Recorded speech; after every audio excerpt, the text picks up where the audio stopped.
आपण सर्वांना कल्पना आहे साहेब 2016च्या दिवशी 2016च्या वर्षी कोपरगाव शहराने 23 दिवसात पाणी बघितलेलं आणि म्हणून कोपरगावकरांनी मला 2019ला विधानसभेमध्ये त्यांचा आमदार म्हणून पाठवलं.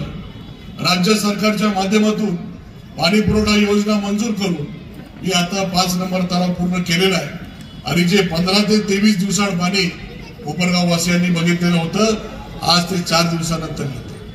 5 नंबर तलावाचं काम पूर्ण झालेलं आहे परंतु 1 नंबर ते 4 नंबर तलावाचं काम अजून बाकी आहे. ते काम करून मला कोपरगाव शहराला रोज पाणी द्यायचा संकल्प त्या ठिकाणी मी घेतलेला आहे आणि म्हणून मी दिलेला शब्द निश्चित पूर्ण करतो. आपल्या आशीर्वादाने जे काही शासनाकडून मदत लागते ती निश्चितपणे मिळून कोपरगावकरांना दिलेला शब्द निश्चितपणे पूर्ण करणार आहे.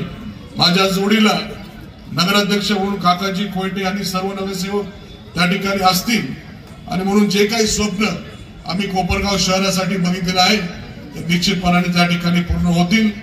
कोपरगाव शहरामध्ये मागच्या काळामध्ये जर 2019 पासून 2025 हा 6 वर्षाचा काळ बघितला तर कोपरगाव शहरामध्ये फार मोठा बदल त्या ठिकाणी झालेला आहे. पाण्याचा प्रश्नांबरोबर अनेक जे काही प्रमुख रस्ते आहेत हे सर्व चांगल्या पद्धतीचे झालेले. जे काही गटारीचे प्रश्न होते ते देखील त्या ठिकाणी सोडवलेले. भुयारी गटारची योजना मंजूर झालेली. अनेक शासकीय इमारती त्या ठिकाणी मंजूर झाल्या. अनेक कामं अजूनपर्यंत करायची आहेत. अनेक कामं मंजूर आहेत. त्या ठिकाणी ते सर्व कामं येत्या काळामध्ये चालू होणार आहेत. म्हणून या सर्व गोष्टी पाहता विरोधकांच्या पायाखालची वाळू सरकली. आपल्या सर्वांना एक मन आहे माहिती आहे कोल्ह्याला द्राक्ष आंबट आहे परंतु आता काका आंबट झालेले.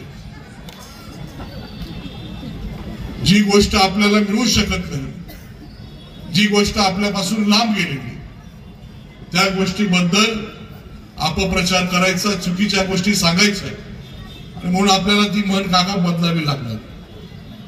कोल्ह्याला काका आंबट झाले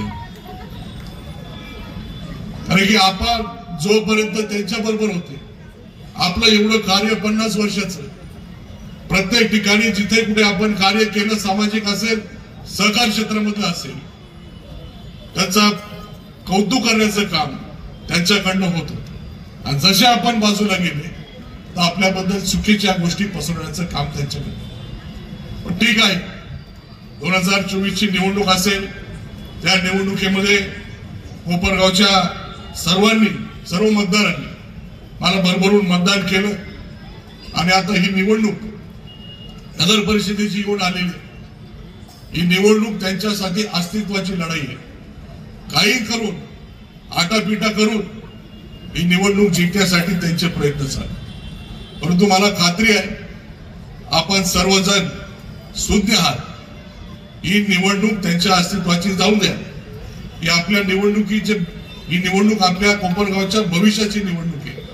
आपण योग्य विचार करून त्या ठिकाणी राष्ट्रवादी काँग्रेस पार्टीचे सर्व उमेदवार निवडून आणणार याची मला खात्री आहे आणि म्हणून आपण सर्वांनी येत्या 2 तारखेला जे काही मतदान आपल्याला करायला जायचं आहे 3 मतदान आपण त्या ठिकाणी करणार आहोत.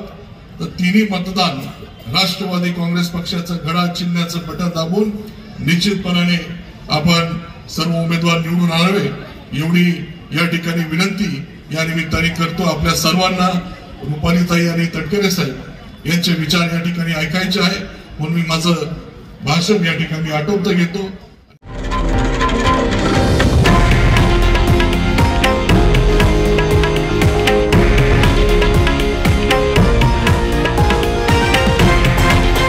हे आहे देशातील नंबर 1 न्यूज नेटवर्क आणि आपण पाहत आहात TV9 मराठी, एकमेव.